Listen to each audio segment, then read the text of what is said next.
Hey, everybody, welcome back to another episode of Hel Talk. I am, of course, Matthew, and I'm joined here by Miguel. We are going to chat about our experience at U.S. Nationals Origins 2026. Currently, I am in the car driving home, and of course, I'm going to make a pit stop at Buc-ee's on the way. So we're going to have to end the episode regardless whenever I get there, which, according to Google, is in less than an hour. So we're not going to have a super long episode for this one, but that's good for everybody else, I suppose. I guess I'm just going to toss it over to Miguel. Miguel, quick overall thoughts on Origin as a whole. Honestly, I had a good time. I was very surprised. I think Origins is probably something I probably do every year. Well, I think I would probably do every year, depending on work schedule. Yeah, I don't really have anything bad to say. I think everything was everything was good. I mean, there's nothing really. I didn't really have a bad experience. I mean, besides dice rolls, but I mean, experience was pretty good. I mean, granted, overall, I think I guess the only thing I didn't like was that the convention center where the WizKids thing was all the way towards the end. And so I guess if you've never been there before, it's a little bit difficult to find because you have no clue where you're going. But I mean, after knowing where they're normally at, yeah, it's a little bit easier to navigate. Yeah, I feel like that's just kind of true for any convention. The first day that you arrive, you don't know where. Even if someone gives you a map, you don't know. You're just walking around kind of randomly until you're like, oh, there it is, and then every other day you know exactly where to go. Yeah, because even like when I asked the lady, right, and I was asking you guys, I was lost, right? The lady's giving me like a riddle or like a secret quest, and I'm like, when she's like, oh, when you've reached this destination, you have walked too far, you must walk back, and I was like, I get it, we're at the convention center, but I was like, I need to know where I'm supposed to go. I'm lost. So if I'm going. So that's actually pretty funny because there was a convention-wide scavenger hunt that you are doing on your phone, and you're supposed to find certain things, and WizKids was a part of that scavenger hunt, so they probably thought you were doing that, and they were instructed to give you specific clues in order to find out where you're supposed to go next. So she probably thought you were doing a scavenger hunt. No, and that's what happened because I'm like, as I'm walking, right? And it's like, okay, see the hotel. I'm like, okay.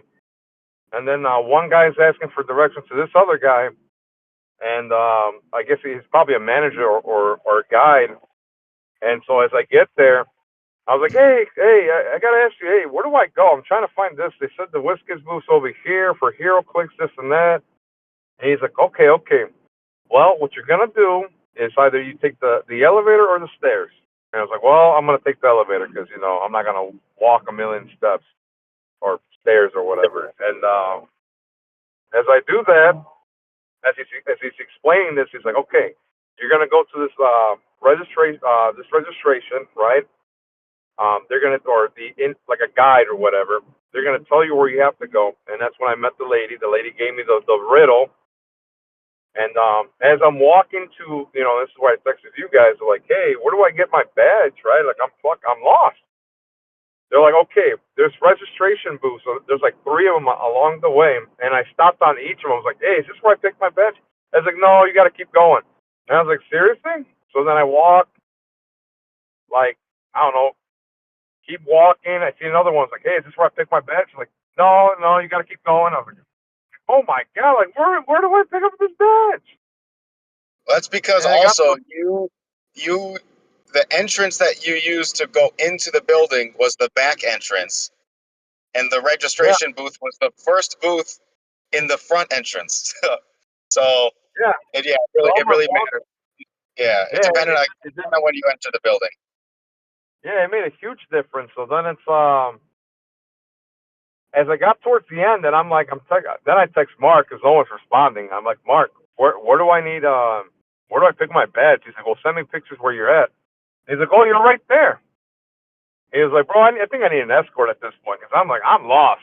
I was like, okay. So then there's like 2 lines, and I'm like, okay. So then I get in one line. I'm like, well, I hope this is where I pick up my badge. I was like, I don't know. Otherwise, I have to go to this other line.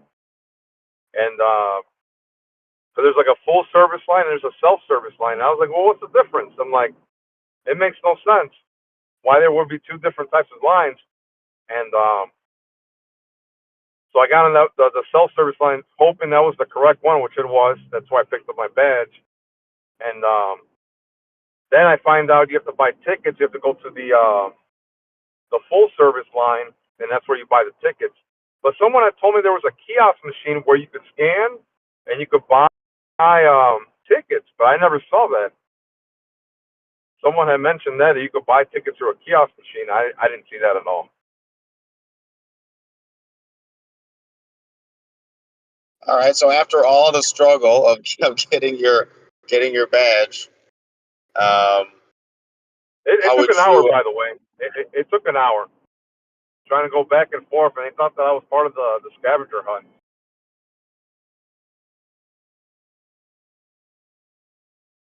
Yeah, I mean, I try to tell you. I said just literally walk all the way down the hall until you can't go anymore. Yeah, I'm lost. I'm not bad with directions. I'm surprised I even made it to the convention center. Didn't go to Nashville for H for H. Said I'm at the wrong Buc-ee's. Oh, that was the other thing too. Like on the way there, right? And this is like I'm not the only one, right? So like it's like 100 and some miles until Buc-ee's, then it's like 48 miles to Buc-ee's, and then after that you never see a sign anywhere saying that hey, this Buc-ee's in 2 miles to exit whatever. This is the exit you take to get onto Buc-ee's or to get off and go into Buc-ee's. You don't see that at all. Like you have to after 48 miles, you have to put it on your GPS so you know you have to get off.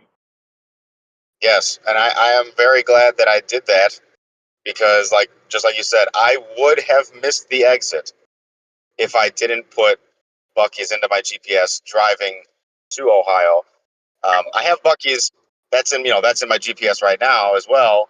Just but I'm going to see what the signage is on the way there because yeah, it is hilarious how there are signs over 100 miles away saying, "Hey, Buc-ee's, is coming up in over 100 miles," and then there are almost no signs for Buc-ee's when you're right there. So that's pretty funny. Yeah, I missed out on getting like a brisket sandwich. Like I always like to get those. I missed that. I missed out on that because I'm like, by the time I drove past it, there was not an exit within miles. So I was like, all right, well, I guess I'm not. I guess I didn't get anything for today. I'll have to make sure I get some stuff on the way back. And it wasn't bad, but But it does. I just do have another question. How do you think? I mean, I understand you didn't. We went to HeroClix Farmington's together. We both were in the same car, and I was the one driving. But with that being said, how do you think the drive was comparatively? Do you think the drive was okay going to getting to Ohio? honestly, I think it was better than Nashville. I think honestly, like well, I don't know. Like for me, it was I drove the pickup truck. I didn't drive the Lexus. I was like brought the big vehicle, and it was a comfortable 5 hour ride. I didn't even think of it wasn't as bad as I thought it was gonna be. And then on the way back, it was like it was I don't know why, but my GPS says like 4.5 hours. Like it was shorter than to going back home than to actually getting there. But I think it might be because of the traffic and the construction.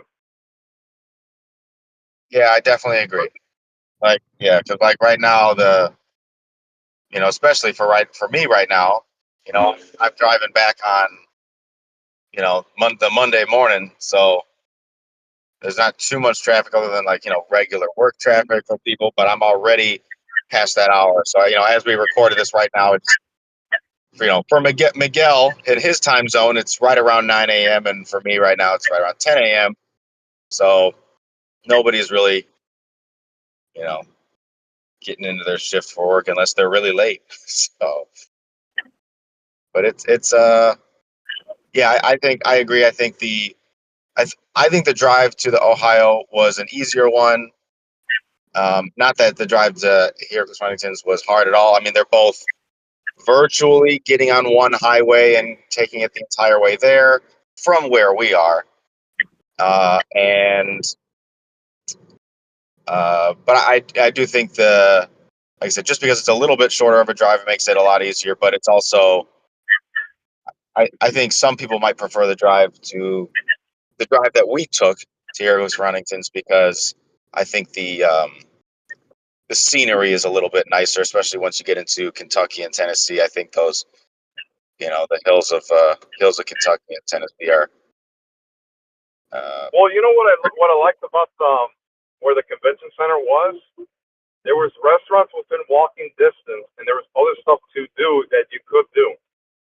Like when we went to Nashville, there wasn't really much that you could do. You're like literally stuck in a hotel. And I mean, granted, if they listened to the other stuff that we talked about, that you couldn't really do anything. Like you couldn't enjoy Nashville because I think, if you were to do it, you would have to get there the whole week, get there early, and explore for a couple of days and see how Nashville is. But as far as like this one, yeah, go for it. I agree.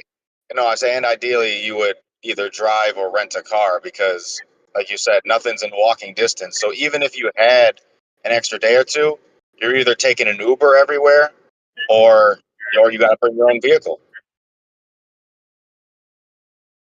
Yeah, that's the big thing about it, and I realized it more. I was like, yeah, this wasn't bad. I think I would do Origins again next year. It was definitely worth it.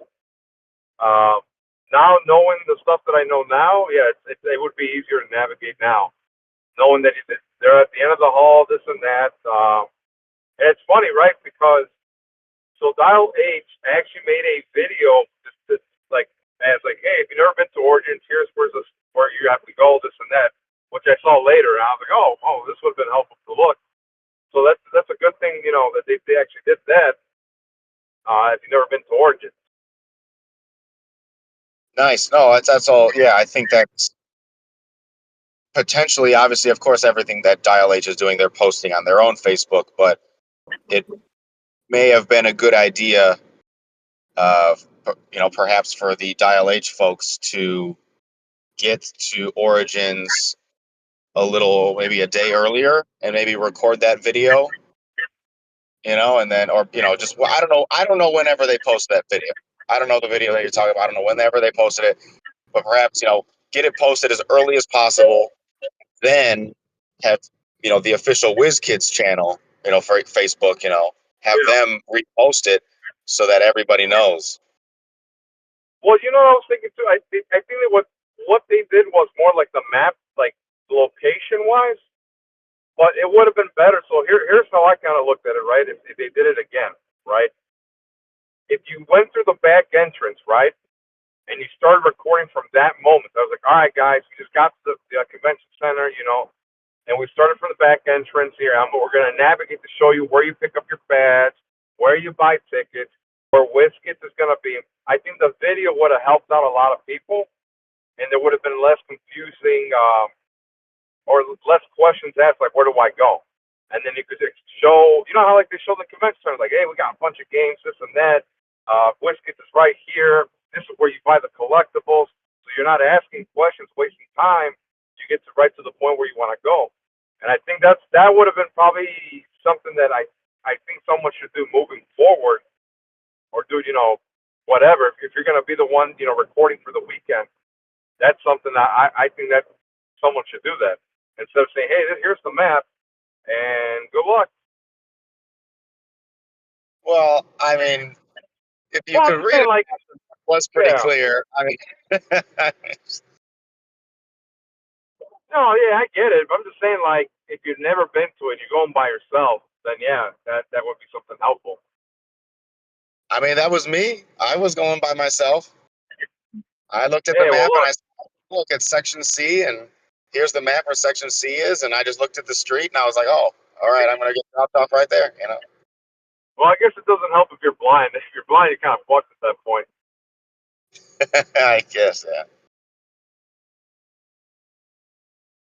But I also want to get your opinion specifically, because my opinion literally doesn't matter in this topic, is the overall flow of the marquee events.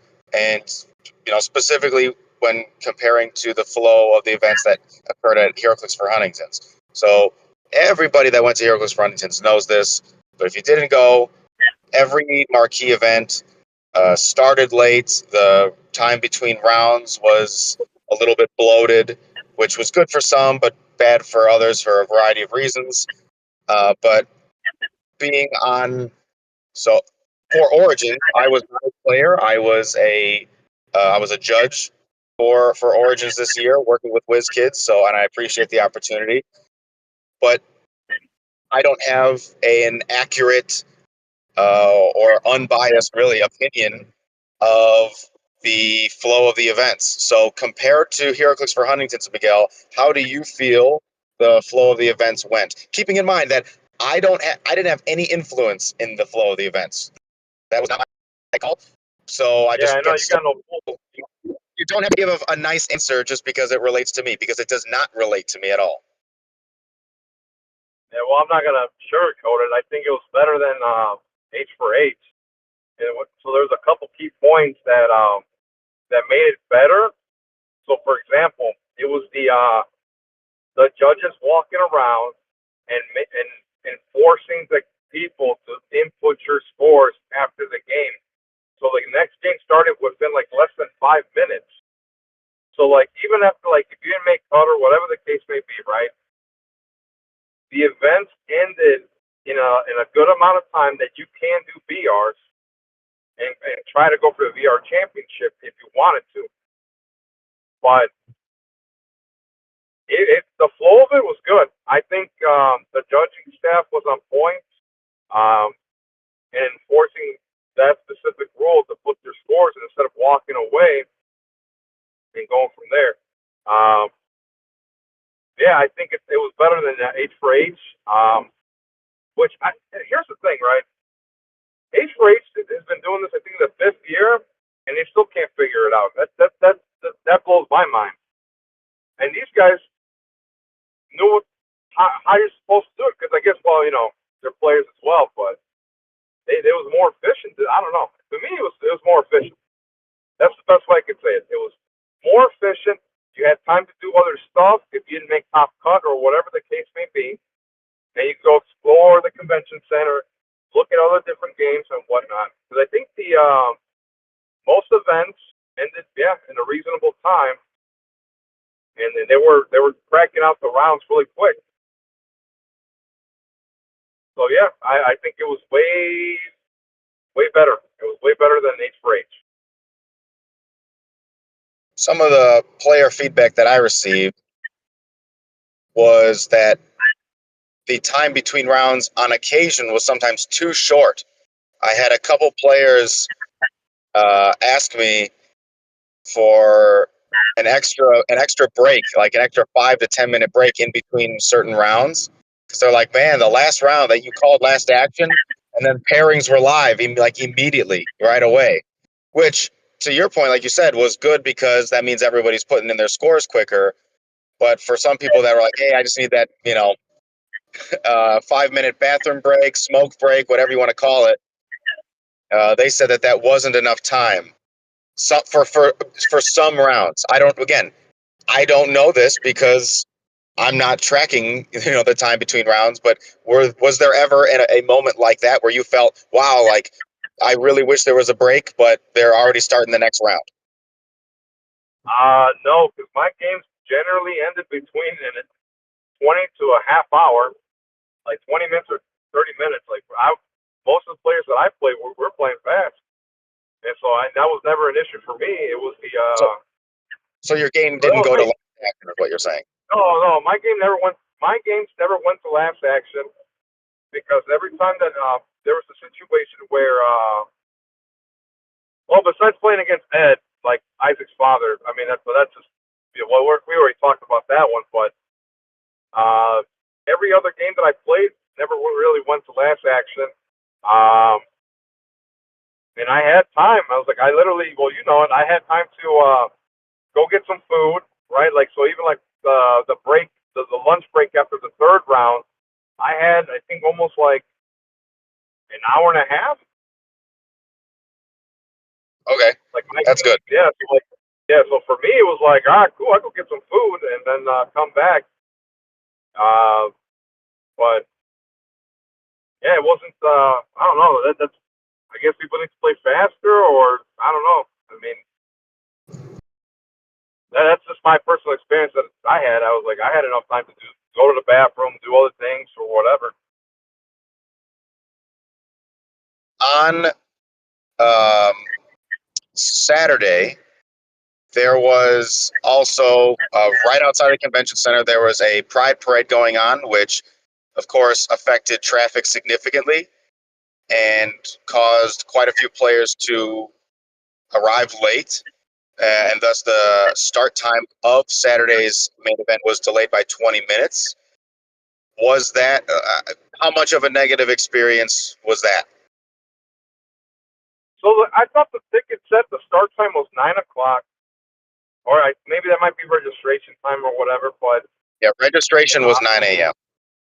okay, because the ticket said. So here's the thing: the ticket said 9 o'clock. It didn't say 10. So I don't know if that was registration time or that was the on the ticket itself that said that's the start time. I'm not 100% sure. Yeah, from a ticket standpoint, that's coming from the convention center, and that's basically saying that this company and this game are going to occupy this space in the convention center between this hour and this hour. So, of course, so registration time would be included in that because there are going to be staff from that game on site at that location at 9 a.m. So that's why so even though event start time is 10, you don't want people arriving at 10 because 10 a.m. is when you want to start round one. So from a ticket standpoint, it's got to say 9 a.m. Yeah, I think the first round fired up at 10:30, which I think that was an adequate time. I don't think it wasn't like a 2 hour delay. I think it was perfectly fine. But they were knocking out the 6 rounds, and I mean I think we got done by 6 o'clock. I can't remember when the rounds ended because I wasn't keeping no, track of time. yeah, because it was about 6 o'clock, and then after the yeah, because we didn't leave until like 8 o'clock. So yeah, it was about 6 o'clock that the 6 rounds ended. Which again, even if when we started late, they still knocked it out of the park by doing the rounds efficiently, and so it wasn't too bad. It wasn't like H for H where we're like 2 hours and you're still waiting for people to put the scores. I feel like this is what they needed. I know that the strict rules trying to enforce the timely manner of like, hey, you got to put your score, you got to move on, we got to keep going, we got to keep going. I think this is the way to do it. And if you want to if you want to break, play quick or play efficiently. I don't say play quick and make mistakes, but play efficiently. If you're gonna play, I don't know, 2 turns and your opponent does 2 turns, well, that's on you at that point. So to call the judge, right? Absolutely. Yeah, we were the staff were having a conversation after the entire event. So this would have been Sunday evening or after Sunday afternoon, whatever you want to call it. And we were talking about different points of the event, and one of them, of course, was players. This was the first major event that WizKids changed from victory points being a tiebreaker condition to strength of schedule. So, of course, they very reasonably wanted to make sure or enforce or prevent, I don't know, whatever word you want to use, they wanted to make sure that the play experience didn't change dramatically, in the sense that since players know that a win by 5 points is the exact same thing as a win by 300 points, they didn't want players to, again, score a little bit of points and then try to turtle up, and thus, not interact with their opponent for most of the game. And while we were told by some players that that did happen on occasion, I believe, this is coming from from my perspective, that the frequency in which that happened was slightly lower than usual, which was surprising. But as you mentioned as well, the other judge staff made very clear announcements of the idea that you needed to call a judge, and again we talked about how some players, even knowing that they had to call a judge for issues related to time taken in a turn, from their opponent, of course, there were some people that were still uncomfortable calling a judge for that reason. So we were talking about potential ways to improve that rate of players calling for a judge for that reason, in order to make players feel comfortable calling a judge for that reason. And yeah, we tried, gave different suggestions to the WizKids staff that they're going to take back, um, and I believe they're also going to send out a survey as well for every staff member to take. So they gave everybody different emails to send feedback to as well. So I think they are very open to feedback. They're very open to continuous improvement. The new general manager, Mike Webb, is again, just like I said, very open to feedback and wants to promote an atmosphere of continual improvement year over year. So I'm looking forward to seeing what they do with feedback. I believe, and my opinion is biased because this is the first time that I've worked with them, but I believe with with Mike Webb being the new general manager, with Ian being the new organized play overseer, that I don't know if that's the official title or what, but I know he's something with organized play. I just can't remember. The word escapes me. I think that we can see some more feedback being taken in and enacted. So it's good to get it, whether it be from a staff member or a player, because we did get players, as you know, stress that they players that made Top Cut, that going into Top Cut, that they saw that there was a potential for a rematch between certain players, and they're like, hey, this player knows that my team can beat their team in 3 or 4 turns, so they might not let me get 3 or 4 turns if we were to rematch. So I'm concerned about this. So can you please have a judge watch the game, and yada yada yada. The judge staff did do this, and it wasn't just for one game. There was multiple games where we were putting watching them more closely than others. But again, who was watching them was not up to me. That was up to Ian and Brian to assign judges wherever they wanted them to be. So yeah, so it wasn't like bias or anything like that. Like, oh, like for example, you're gonna watch your buddy, and you're gonna favor in his direction. So having non-biased. That's why I feel like if you're in that position, I think you have to be like non-biased and kind of be the middleman for the neutral party and try to speed up the game, or the game state, basically, instead of just say, hey, so what are you gonna do? Are you gonna just mumble, or are you gonna do something? But I think, yeah, because that was one concern that there's a couple that was couple concerns with a couple players saying that, hey, like you said, I just beat this guy, and I feel like he's going to slow play me because he knows that I win on turn 3 or 4, and he's going to not give me those 2 extra turns. I feel he's going to slow play me. He's like, you know, like you said, can you watch the game and try to kind of stress that, hey, don't not slow play, but yeah, I guess there's no, don't intentionally slow play.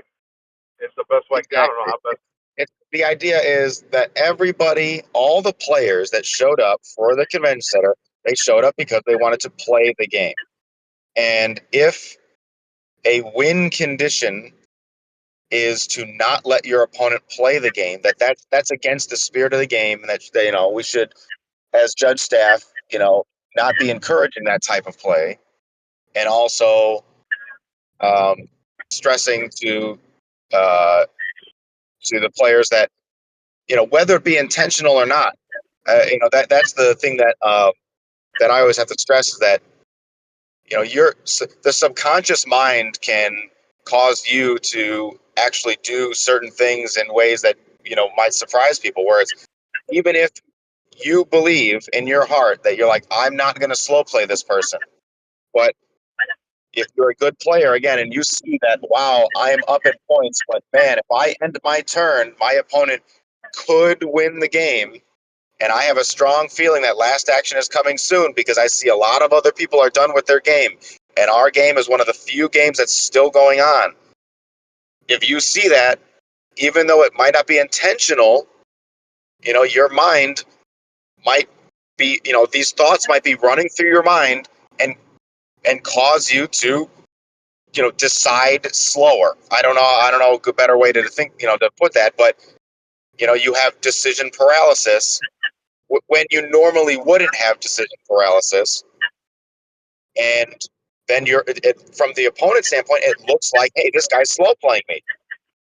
And sometimes it just takes that third voice from a judge to come in and say, hey, guy, like, you got, how many actions do you have left in your turn? You go, I got 1 action left. You're like, all right, you have 1 minute left in your turn, starting right now, and until your turn is done. If you can't think of what to do with this 1 action in 1 minute, then your turn's over.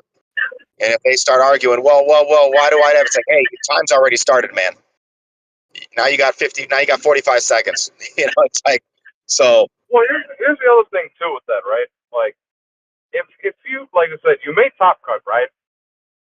You should already know what your team does. Why are you slow playing to get the advantage? Like, you should already know.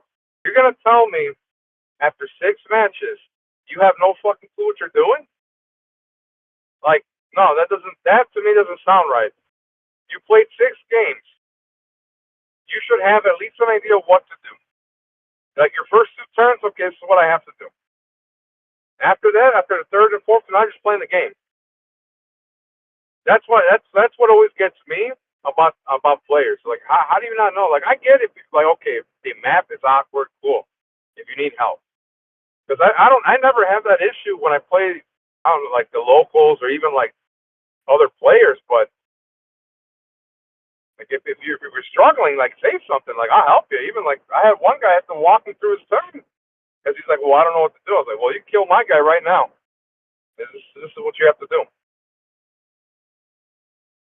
But And like I said, WizKids, they did stress that going into events like this, the judge staff, for our expectation of players, like you said, regardless of how many rounds that you've played, our expectation of players is that they know what their team does. So hey, you broke up in right there. with what's up? And so you just broke, like, your whole thing just broke whatever you just said. Went to What was like the last thing you heard me R2D2 say? mode. Players going into the event. That's the last thing I heard. So it's the judge's expectation that the event know what the team does. You heard that clearly? I, I heard it. It sounded like you're a robot, but yeah, I heard it. I got the message. Do I still sound like a robot? Should I leave the call and rejoin? No, you sound fine now. Okay, well, You're good now. I don't know. You're like, I say something and then you give me like a 12-second pause. I'm like, I don't know if he's hearing me or not. Like I said, players need to know what their team does. There was one issue that came up in Top Cut, which I'm not going to talk about this episode because I feel like the amount that I have to say about it, because there's quite a bit of back and forth, and ultimately, at the end of the day, the decision to resolve the situation was made by the head judge. So regardless of what my opinion is on the event, the head judge made a call, and it's out of my hands at that point. So I'm not trying to avoid taking responsibility from it, but I was the first judge. I shouldn't say over. Again, I'll situation later when I hear the Buc-ee's refill, which is coming in. I don't know. I don't know Yeah, because I exactly feel when I'm like going to get that's an episode. yeah. That's going to be a solo episode for you because I think that's your personal Well, thing that you have to, it'll be interesting to get your opinion on the situation as well, because I will also point out that as of right now, Miguel doesn't really know the full situation. Like it's a pretty it's not a simple situation. I don't think it's that complicated when you get all the facts out, but it's not simple. And I gave Miguel the simple overview of it. So Miguel yeah, as like of a right now, vague idea. yeah. So Miguel as of right now doesn't have an opinion on the event. I would think he doesn't have an educated opinion on the event. So when I give all the details, then it'll be interesting, Miguel, to get your opinion as a player on that event and to see what you would decide if you were a judge, we'll just say. And then after that, I will reveal what the head judge decided, and we'll see. We'll see if those line up, and that, like I said, I think that'll be an interesting thing to see. But yeah, so do you? I don't know. Do you want to talk about any of the teams that you played over the weekend? Any of your which one was your favorite team to play? Any good matchups? Any good games that you had? So I think the only good game, or the only fun game that I actually really enjoyed was against the Mirror Match Green Star. That was probably the only one that I enjoyed. The rest of them, like, unfortunately, after the break and losing to dice rolls and then winning the last game, like, 'cause I played all 6 rounds, even though my record was crap. I only did it because I was a Logan strength of schedule, so I had to at least try to stick around. Um, but yeah, it was only the first game that I really enjoyed. I think Team Field was like, it was whatever. We pulled Clintar, which was the not the optimal chase you want to pull, and then the chase booster we just got Spider-Man. But I will say that the Team Field, it was better to have the chase booster in Team Sealed. I think that added a little bit flavor to the event because the potential to pull, hey, to pull a null in the chase booster or pull null in the brick, and then to get an additional swapped out chase for it, I think that was pretty cool. Yeah. Do you want to quickly explain what that means? Because for someone that didn't show up to the event, they might not understand what that meant. Okay. All right. So in Team Sealed, it's 3 people, right? You get a brick, right? So they were actually a little bit they were more prepared for this to avoid another H for H. So for H, you didn't have anybody watching the Scott First or Scott First versus the World. No one was really watching what you were pulling, so you could kind of sneak in. It's basically sealed. You get 2 boosters, whatever, right? You could sneak in a null, because no one's really watching you. So how do you judge to say, hey, well, how do I know that you pulled it, right? So in Team Sealed on Friday, what they did, which was the smart move to do, right? Two guys, right? Two of your teammates open up product, and then one guy watches the other team, right? So it's vice versa. So if I'm opening, so my teammates were Andrew and Mark, right? I'm opening product, and Mark's opening product, and then we're putting everything into a pile. So we got the one shots on one pile. The other team's watching us on that set across from us, right? It's random because they don't want to put your friends watching you. They essentially they're watching to make sure you're not cheating or grabbing like, hey, I pulled a null, and it was never there to begin with. So essentially, you do that. They made the announcement: if in your brick you pull a null, you get to keep the null, and you get to. They will give you another chase, and not an exchange. You get to keep the null, but to use in the event. So it's a free chase, basically. So you basically getting a lottery ticket. You pull a null. That's another prize. Another figure for the prize pool when you draft towards the end with your teammates. So in addition to that, they did it for the chase booster. If you pull the null in the chase booster, they will give you another chase. So that was like the icing on the cake. You pull null, so effectively you get 3 chases. So everybody walks away with something, right? And overall, that was probably the highlight of the event for me. Was like, hey, cool. If we get a null, we get an extra chase.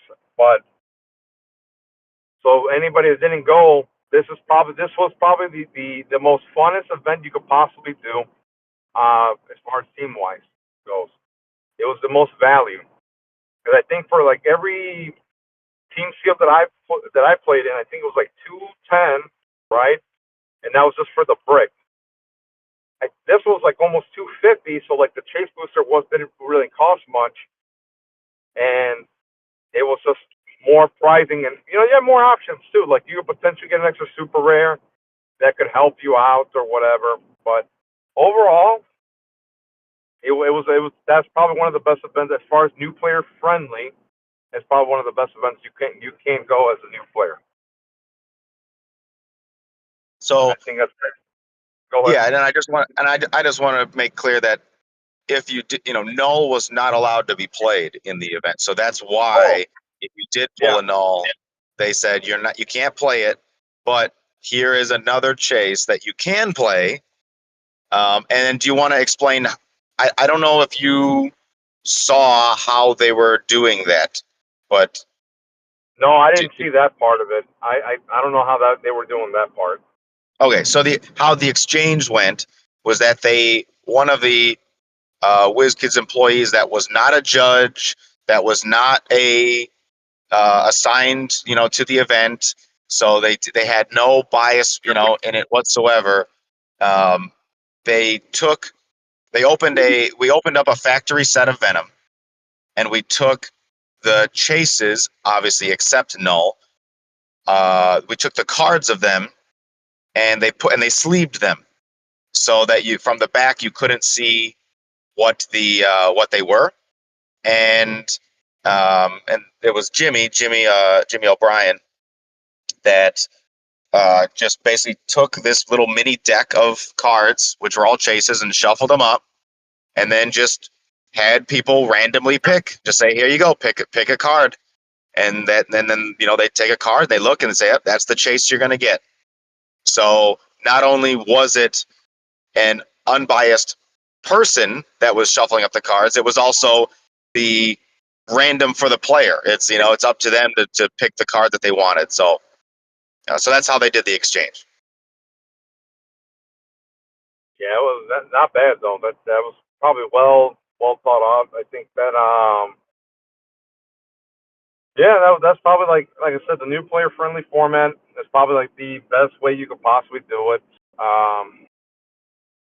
I'm sure it'll get better with the if they do it again for like a future set, I think it'd be pretty good. But I think Venom is probably one of the sets you probably don't want to do that because I mean, like I said, you can't use one figure or whatever. But I think it's a good concept moving forward.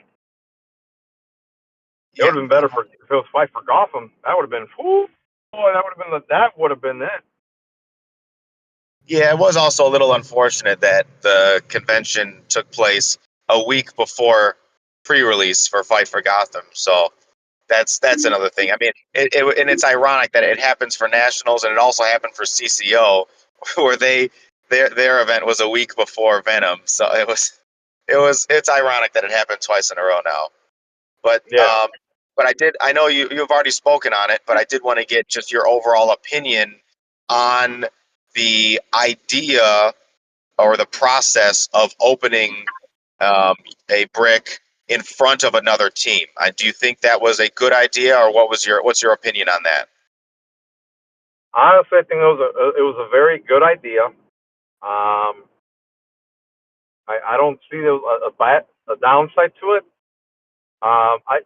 What I didn't like, right, was writing down your whole team on a sheet, because I think that was kind of redundant because you have HC units. But I get it that you have to. The other opposing team has to verify the build. This is all the content, so I guess it made sense. But I think they should have gave extra time to write the team. Uh, the other thing too, I think they should enforce people using HC units if that's the thing, because like I think Mark, right, didn't his phone was glitching out, so you couldn't go access HC units and input the team. So, but overall, like I said, I think watching wasn't bad. I think that's what you need to do anyway, moving forward. It's probably the best case scenario. But I think it was mostly It was mostly enforced because of what happened in H for H. I think that's mostly why it was the occurrence that it happened. Yeah, and from WizKid's standpoint, even though you can't use a null, if you did sneak in a null, it would still be beneficial for you because you would just get a free chase. You know what I mean? So it's from their standpoint, they they still needed more eyes, and I think uh, I made the joke that I'm like, there's no better person to watch you open your packs than your opponent who doesn't like you. It's like if it's somebody like, yeah, like and we um, the head judge and Brian like specifically sat teams in a specific order so that like you said, it wasn't syndicate team number 1 sitting across from syndicate team number 2, because they all know each other and they would let, not that they would, but it's like a team like that where everybody is friends. If they were trying to cheat, they would let them cheat. But it's yeah. So like I said, they sat them pseudo randomly, but I do think that it is, in my opinion, I think regardless of exchanges or anything like that, I think it's still a good idea to do that, to have uh, teams watch each other open, because again, you know uh, a player who wants to beat you is going to actually be incentivized to make sure that you're not cheating. So, Well, yeah, and that's the big thing, right? That's the highlight of it is you know having the strict rules, and then I think the other plus side to it was the fact that you had adequate time to team build, and you had options. Like it's not like you didn't have any figures like, oh fuck, I can't do this, that, or whatever. You had options to do stuff. Or you had options to build. You have more options to build a good team. Like for my team, man, my team was a killer, dude. I ain't gonna lie. I was like, oh man, we pulled. It was like Rex Strickland, Double Phage, Riot. I was like, man, we're in a Clintar. I was like, all right, we gonna do this. Yeah, I'm glad you also pointed that too, because I was gonna ask your opinion of um, how much time was given to build your team and stuff like that. So I'm glad that there was enough time as well. Yeah, because I mean, here's the thing, right? It's like, so you know what you want to build, right? And it gets to the point that like you have X amount of time to do stuff. And for me, it was like I think we had enough time. Like I already knew what I wanted to play. I played enough Venom, and it's like you kind of have like, all right, this is what you want to do. But for some people that never played the sealed, it's a little bit difficult for them because they don't know what's good or this is the way to do it or whatever. But the only complaint that I had, and I told you before, it's the strength of schedules because I was looking at the team sealed, and we would have made cut. Like I was looking, I was like, we scored more points, and we would have made cut, but the strength of schedule screwed it up for us, and then that's where the issue was like, man, I don't like strength of schedules because like you're gonna miss cut or, but I So get it, they have to do it. yeah, I want to stress that strength of schedule was not used for team sealed. I think that was the problem for people that if you have a complaint about who made top cut in team sealed, it's not due to strength of schedule because that's strength of schedule was not used, and that's unfortunate. And we did pass this, that feedback, to Clay, of course, because it's an HC units issue. But the way that team sealed was, strength of schedule was not used. What was used instead of strength of schedule? Oh, there is a Buc-ee's exit now sign. I see it. All right. So there's one on this Yeah, side. there's a Buc-ee's exit sign going, home, but not going towards the convention center. So anyway, so like I said, so instead of strength of schedule, they used, of course, your team record. That was used first, and then after that, it was individual record. They didn't use strength of schedule. They used individual record, which unfortunately, a bye counted as a 3-0 victory. So it's one of those situations where, if there was an even number of teams, there wouldn't have been an issue. But there was an uneven number of teams, so buys helped a team out typically more than a actual game because they could have won that game. One of the solutions that I've heard players say is they said, oh, excuse me, that a bye should be a 2-1 win. The issue for that, though, is who do you assign the loss to? None of the players are going to want to say, well, I should lose. I technically lost during the bye. Because then when they look at their individual record, they're going to go, I didn't lose that game. Why did you assign me a loss? It's not Yeah. really that big of an issue. But like I said, I think the solution should just be to actually have strength of schedule. Because, again, it was not used during Team Seal. And that, I think, was, of course, a big mistake because they advertised the event as using strength of schedule, but they didn't use it. So buys were way too strong in Yeah, Team I Seal. feel like it's a work in progress. They tried this here, and I'm sure they'll fix it by Worlds. Well, we're assuming they're gonna fix it by Worlds. All it is right now is trial and error, but overall, I'm not a big fan of it. As the moment at this moment, I'm still not a big fan of strength and schedules. But there's nothing we could do about it until they figure out what they have to do and go from there. But yeah, I think because you're about to get off Buc-ee's, right? I am turning into Buc-ee's right now. So I So we're see gonna this. have to end this episode. Miguel, you can sign us off and cut the recording anytime you want. We will pick this back up when I am back on the road. Well, like I said, you're probably the one talking because, like I said, I'm going to work now. Well, actually, I just got to work, so I'm going to be working to make up hours.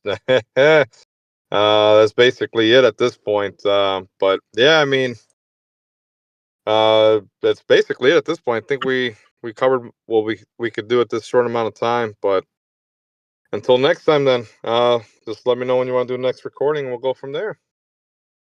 All right. We'll talk to you all later. Talk to you later. Bye.